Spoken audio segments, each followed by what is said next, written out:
ప్రియమైన విద్యార్థులారా, నా పేరు గోవర్ధనం వెంకటరంగనాథ్.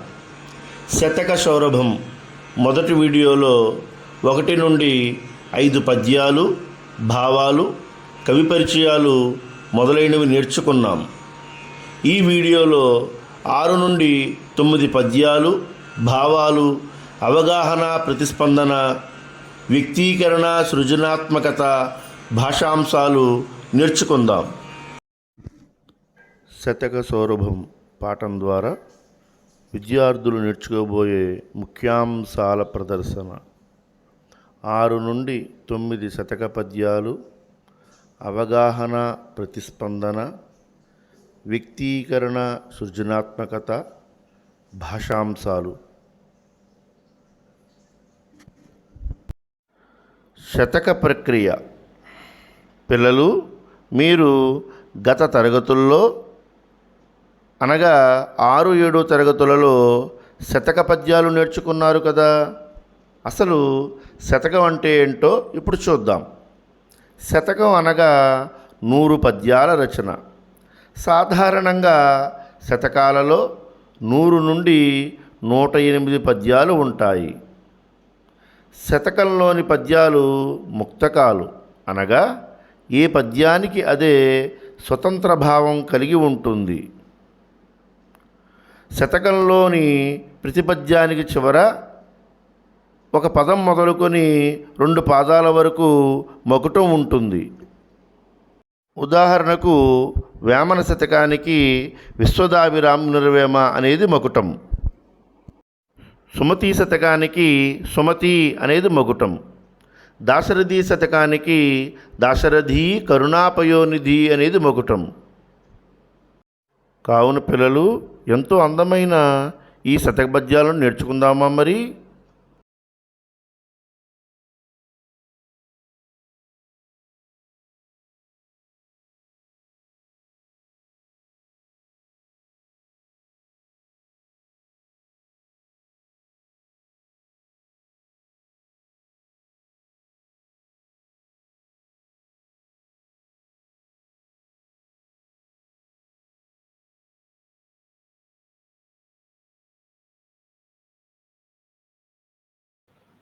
కవి పరిచయం.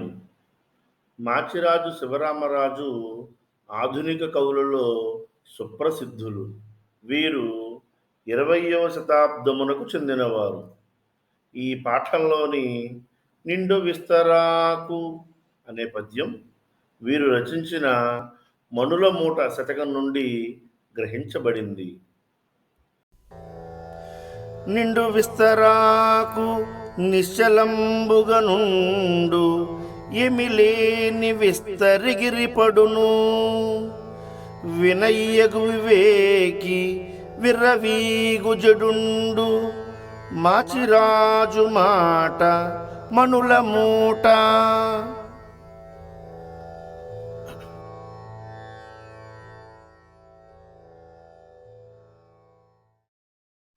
వడ్డించిన విస్తరి నిండుగా నిశ్చలంగా ఉంటుంది. వడ్డించని విస్తరాకు గాలికి ఎగిరిపోతుంది. అలాగే వివేకి వినయంతో ఒప్పారుతాడు. అవివేకి మిడిమిడి జ్ఞానంతో పతనం అవుతాడు. పెద్దల మాటలు మనుల మూటలుగా భావించి జీవించాలి.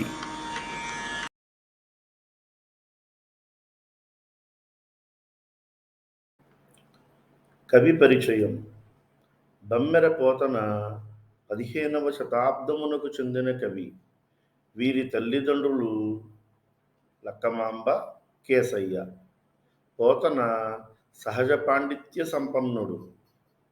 ఈ పాఠంలోని సతతాచారము అనే పద్యం పోతన రచించిన నారాయణ శతకం నుండి గ్రహించబడింది. సతతాచారము సునృతంబు కృపయున్ సత్యంబునున్ శీలమున్ అతి శాంతత్వము చిత్తశుద్ధికరమున్ అధ్యాత్మయున్ ధ్యానమున్ ధృతియున్ ధర్మము సర్వజీవహితమున్ దూరంబుగాకుండా సమ్మతికిం చేరువా మీ నివాస సుఖమున్ మానాద నారాయణ.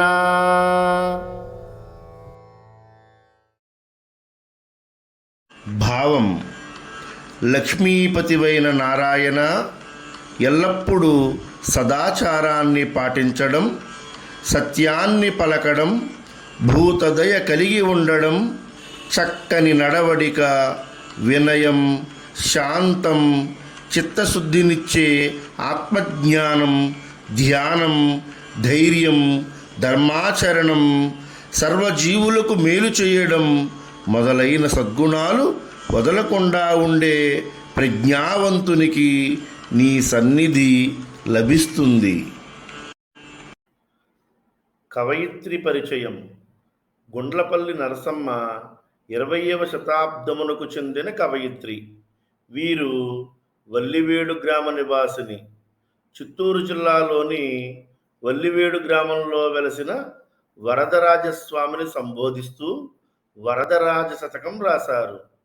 ఈ పాఠంలోని వరులపై శత్రుత్వముంచకుండిన చాలు అనే పద్యం నరసమ్మ గారు రచించిన వరదరాజ శతకం నుండి గ్రహించబడింది. వరులపై శత్రుత్వముంచకుండిన జాలు ఉపవాసములు నిత్యముండినట్లు పరుల మనస్సు నవ్వబల్కకుండిన జాలు చతురత వేదముల్ చదివినట్లు ఇతరుల సొమ్మాశ్రయించకుండిన జాలు ఓపికతో ధర్మ మొసగినట్లు వారు వీరని పర్వకుండిన జాలు దివ్య తీర్థములకు తిరిగినట్లు చాటి మాటలనొకరిపై సాహసమున పెట్టకుండిన జాల్ గుడుల్ కట్టినట్లే పుడమి శ్రీ వల్లివేడు సత్పుర నివాస వనిత నరసాంబ బ్రోవుమా వరదరాజా. వల్లివేడులో వెలసి నరులను రక్షించే నరసాంబ సమేతుడవైన వరదరాజా, ఇతరులపై పగలేని జీవితాన్ని గడిపితే అది నిత్య ఉపవాస ఫలితమిస్తుంది. పరుల మనస్సుకు బాధ కలగకుండా మాట్లాడితే వేదాలు చదివిన సుకృతం లభిస్తుంది. పరుల ధనానికి ఆశపడకుండా ఉంటే దాన ధర్మాలు చేసినట్లవుతుంది. పొరుగువారిని తోలనాడని పరిస్థితి ఉంటే పవిత్ర తీర్థాలను చూసిన ఫలం కలుగుతుంది. పరులపై నింద వేయకుండా బ్రతికితే గుళ్ళు నిర్మించిన పుణ్యం వస్తుంది.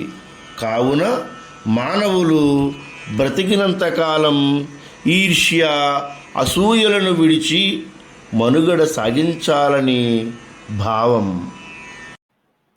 కవి పరిచయం. కొండూరు వీరరాఘవాచార్యులు 20వ శతాబ్దమునకు చెందిన కవి. వీరు గుంటూరు జిల్లా తెనాలి మండలం కోపల్లె గ్రామంలో జన్మించారు. పార్వతమ్మ, కోటీశ్వరాచార్యులు ఇతని తల్లిదండ్రులు. కళాప్రపూర్ణ, దర్శనాచార్య మొదలైన బిరుదులు పొందారు.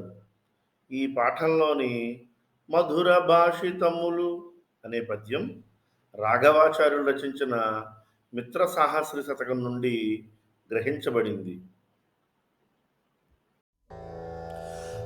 మధుర భాషితములు మాణిక్యములవోలే శృతినలంకరించి మతివసించు మంజులములుగాని మాటలు నిలువవు విశ్వహిత చరిత్ర వినరమిత్ర.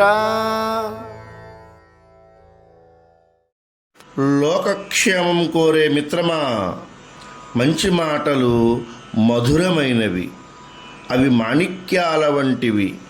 చెవులకింపుగా ఉండే మాటలు మనస్సులో శాశ్వతంగా ఉంటాయి, కానీ చెడు మాటలు నిలువక నశించిపోతాయి. మనం ఇంతవరకు శతక పద్యాలను, భావాలను, ఇతర విశేషాలు నేర్చుకున్నాం. ఇప్పుడు అవగాహన ప్రతిస్పందనలో భాగంగా డి చంద్రశేఖర్ గారు రచించిన బుద్ధ ధర్మసారం నుంచి ఒక గేయాన్ని చదివి దాని భావాన్ని గ్రహిద్దాం. మనోస్థితులన్నింటికి మనసే మూలం, మనసే ముఖ్యం, అంతా మనసుమయం. కలుషితమైన మనసుతో పలికిన మాటలు, చేసిన చేతలు ఫలితంగా దుఃఖం ఎద్దుల గిట్టలను అనుసరించే బండి చక్రంలా వెంట తరుమును. మనం చేసే అన్ని పనులకు మనసు మూలమైనది. చెడు మనసుతో చేసిన ఆలోచనలు, పలికిన మాటలు, చేసిన పనులు బాధను కలిగిస్తాయి. ఆ బాధ ఎద్దుల గిట్టలను అనుసరించి వచ్చే బండి చక్రంలా వెంట తరుముతుంది అని భావం. కింది గద్యం చదివి ప్రశ్నలు తయారు చేయండి. తెలుగు కవయిత్రులలో నందిపాటి శేషమాంబ ఒకరు. ఆమె కర్నూలు జిల్లాలోని కొలిమిగుండ్ల మండలం నందిపాడు గ్రామంలో జన్మించారు. రంగమ్మ, రామస్వామి ఆమె తల్లిదండ్రులు. ఆమెకు రంగయ్యతో బాల్య వివాహం జరిగింది. ఆమె 9 సంవత్సరాల ప్రాయంలోనే భర్తను కోల్పోయి బాలవితంతువైనది. నందిపాటి రామనాటకము, ప్రహ్లాద చరిత్ర నాటకము, శ్రీ తులసీ మహాత్మ్య నాటకము, శ్రీ కాళీయమర్దన నాటకము, ద్విపద, యక్షగాన, కోమల పదాలు వంటి రచనలు సృజించారు. ఆమె 1943 సంవత్సరంలో నందిపాడులో స్వర్గస్థురాలయ్యారు.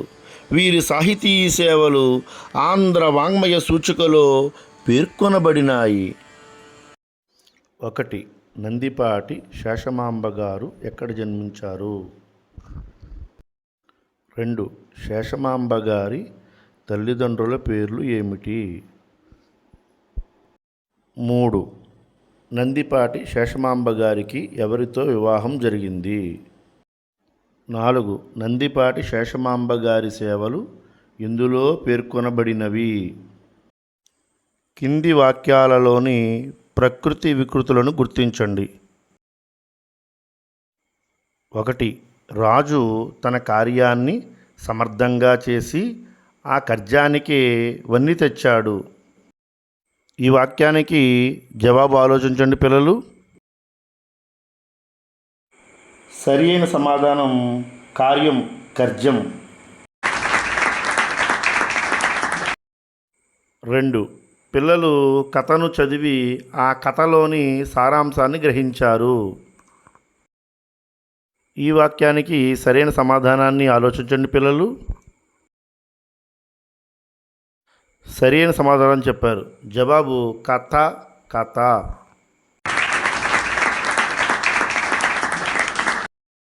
3వ ప్రశ్న. స్త్రీని సద్వినియోగపరచాలి, సిరిని దుర్వినియోగపరచరాదు. దీనికి సరైన సమాధానాన్ని ఆలోచించండి పిల్లలు. సరైన సమాధానం చెప్పారు. శ్రీ, సిరి. 4. అందరూ మాతృభాషను చదవాలి. మన భాష యాసలతో ఉంది. సరి అయిన సమాధానాన్ని ఆలోచించండి పిల్లలు. సరి అయిన సమాధానం చెప్పారు. జవాబు భాష, భాష. 5వ ప్రశ్న. భోజనం ఆకలిని తీరుస్తుంది, బోనమును ఎప్పుడూ వృధా చేయరాదు. ఈ ప్రశ్నకు సరి అయిన సమాధానాన్ని ఆలోచించండి పిల్లలు. సరైన సమాధానం చెప్పారు పిల్లలు. జవాబు భోజనం, బోనం. పిల్లలు మీరు ఇప్పుడు ప్రకృతి వికృతులను గురించి నేర్చుకున్నారు కదా. నేను అడగబోయే ప్రశ్నలకు సమాధానాలు చెప్పండి. 1. భాష అనే పదానికి వికృతి పదం గుర్తించండి. ఏ స్వభాష, బి భాష, సి పరభాష, డి భాషలు. సరి అయిన సమాధానం ఆలోచించండి పిల్లలు. బి భాష సరైన సమాధానం. చక్కగా చెప్పారు పిల్లలు, సంతోషం. 2. సిరి అనే పదానికి ప్రకృతి పదం గుర్తించండి. ఏ శ్రీ, బి శ్రీశ్రీ, సి శ్రీలు, డి సిరులు. సరి అయిన సమాధానాన్ని ఆలోచించండి పిల్లలు. ఏ శ్రీ అనేది సరైన సమాధానం. చక్కగా చెప్పారు పిల్లలు, సంతోషం.